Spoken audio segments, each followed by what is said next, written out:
Hey guys, welcome to week 8 of our prep class. I hope your studies of Genesis have been going well. I know I've heard several of y'all have given me feedback. It seems like a lot of you are enjoying it. I'm really glad about that, to hear about that. This week is going to be kind of a longer section, like we kind of have been doing and kind of what we will be doing. I don't want us to rush through Genesis. But it comes down to Genesis is a great book, and we'll revisit it later. But there's also a lot in there that we're going to have to pass over to get through kind of what our main focus is this week, this quarter. Not this week, this quarter. And this quarter, our focus is on this idea of covenant and faithfulness. And part of that discussion is, of course, the idea of family. This week, I think that's a good way of us easing into our conversation and easing out of the conversation as well. This idea of family, I think, is important, not only because we're told in Genesis also that man is to leave his wife and his mother, and join together with his wife and make one flesh and become a father and a mother, and they're to multiply and fill the earth and be good stewards. And we've already covered a lot of that material. But again, we're now into the part of both Abraham's story and Isaac and Jacob that we're starting to see the stories of their family. Sure, we've seen kind of the back and forth and the heing and the hawing with this idea of Abraham having this covenant that he's made with God. He's been promised his son Isaac, and there's this struggle that we saw last week between God is commanding me to sacrifice my only son, or my primary son, my heir, my beloved son on this mountain. And as we talked about last week, that was something that's extremely difficult for Abraham to have to think about and go through. But it's through his faithfulness that we see it prosper. But this week we're starting to see some of those stories of what happens when they go to a funeral, or at the birth of a child, or that story of how Isaac and Rebekah met and their wedding and all of that good stuff. I don't personally have a whole bunch of stories to share, and so I did include in our focus of attention kind of 2 stories. I did label it, one's for adults and one's for the youth and university, but some of our younger classes, or at least our young adult classes, will probably also be in that youth and university question. Because I know from my experience, I've heard a lot of really great stories, but I haven't really been able to share stories of my own. I don't have a wife, I don't have a kid, so I can't tell the stories of a wedding or the birth of a child. But my parents can, my grandparents have. And so I've heard those stories, and they've been passed down to me. And I want us to spend some time as a congregation thinking through some of those stories. I know we have some of those funny stories. One comes to mind, or a few come to mind in my family. There's a story my grandmother loves to tell about my mom. And it was when my mom was probably in elementary school, and her younger brother was probably no older than 4. And it was one of those, my grandma wasn't expecting my mom to pick up the phone and answer, especially when she's hearing all this noise being made in the kitchen. And my grandmother is, of course, confused. And "What are you doing?" she asked. And my mom responds, "Well, I'm making Sean a sandwich." And I guess there must have been some details that I've missed over the years, but I'm assuming there's a cute way or a memorable way my mom said that story. And in that story, that's something that my grandma will keep sharing over and over and over again. And it is a little funny to think of my mom, this woman that I've known as my mom. I've never thought of her as a kid, to hear those stories of when she was a child. Or when I hear the stories of one of my parents' first dates, of they were watching the movie Twister, and they're in Oklahoma, of course, at the OC apartments there on campus. And once they turn off the movie and they're done with it, they turn on the news and they see they were just a tornado had just passed OC, and they were watching a movie about a tornado in Oklahoma as they were going through a tornado in Oklahoma. And so it was a little funny story that they would share of, well, sometimes storms just happen and it sounds a lot worse than it is, but we have to be faithful that God will see us through. This week we're spending some time diving into some of those stories in the Bible. Stories about funerals, how Isaac met Rebekah, the story about the birth of the twins of Jacob and Esau, or the twins, Jacob and Esau, and how Jacob and Esau grew up. Now, I'm not going to walk us through every bit of these stories, but there are a few oddities I want to highlight, and that's just so you don't get thrown off. The first one, it's outside of our kind of the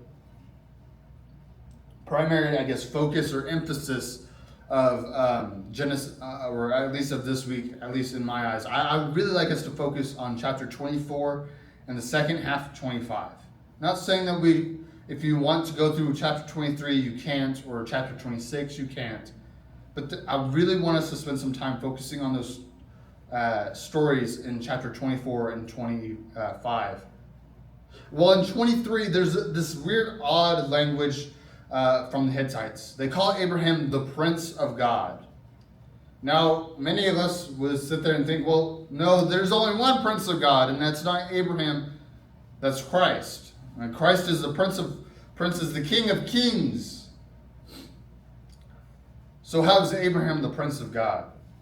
Well, it goes back to the Hebrew word and the phrase, and it's translated prince often, and yes, it means prince.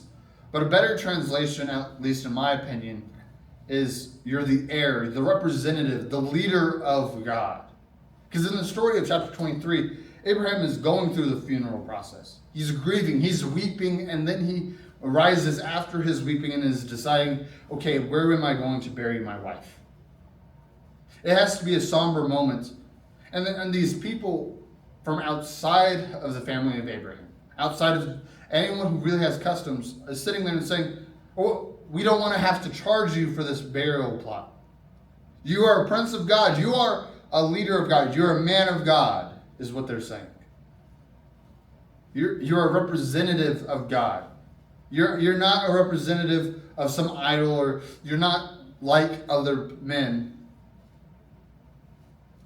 You're representing God in these moments. And so, of course, they're trying to convince Abraham we don't want to charge you. You're something of importance, so we're not going to charge you for this burial plot. Of course, Abraham convinces them to take his money. But I know for some, it throws people off on that phrasing.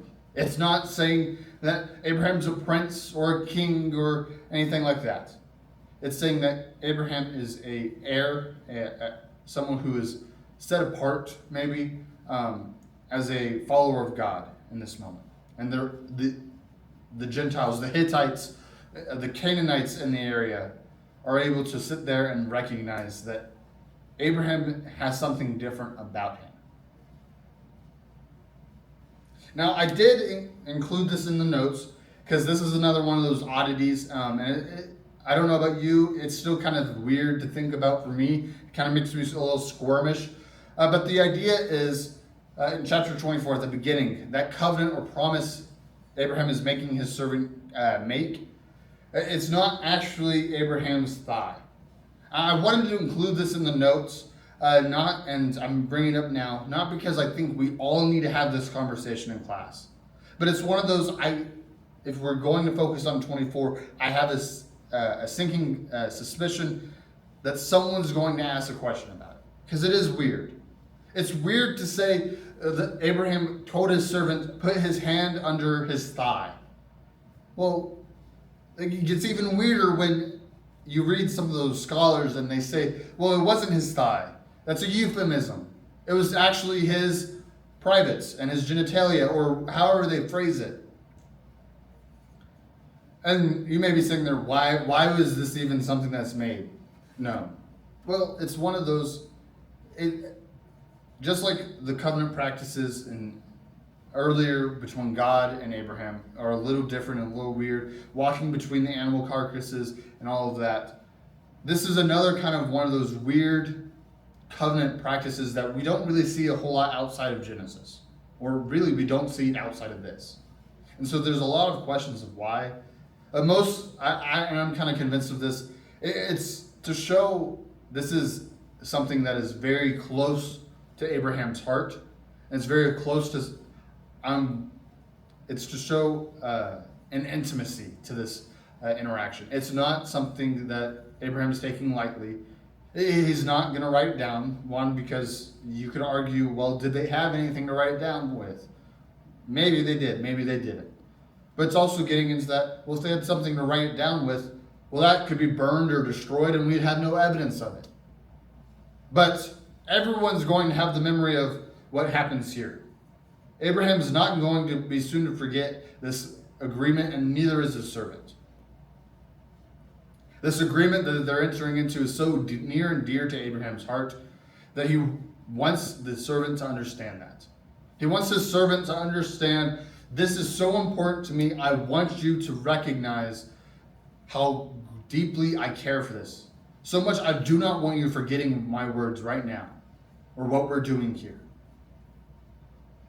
And that may not be the thing you necessarily think is happening here, or the thing that you see happening here at all. And that's fine. I am just sharing you my interpretation or opinion. You are welcome to have your own, especially in some of these weird moments. Another thing I mentioned in the notes, and this isn't as quite of an oddity, but I did mention in the notes, and I've thought about it, and I think some of you may be thrown off by it, or if or maybe your class is thrown off by it, but and that's fine. I mentioned in the section on Genesis 24 that this idea of Rebekah at the well is kind of similar to the stories of Elijah and the widow at the well in Zarephath, and Christ and the Samaritan woman at the well in John chapter 4. Now, this isn't something that I'm saying everyone needs to have this point. This is super important. I do think it's interesting, and I think there's some importance to it. That this story that we're seeing here is kind of the first story of these well instances.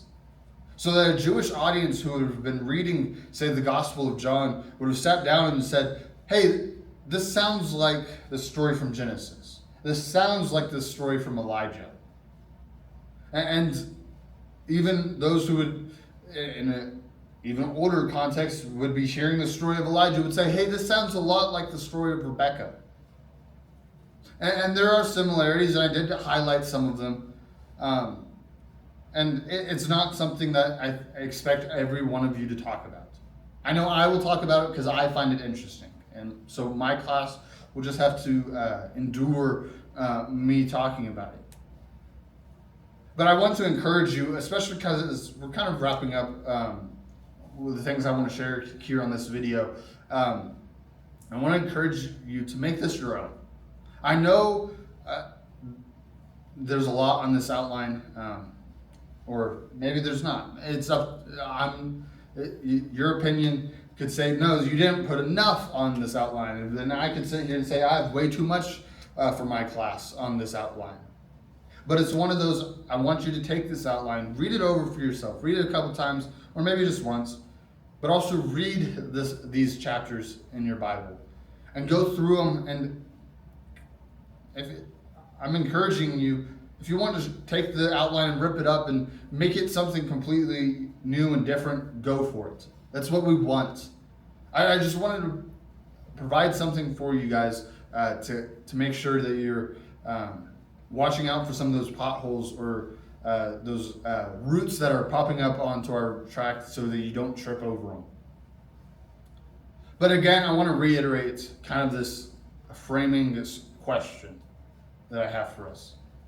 What can we learn or teach from our family stories?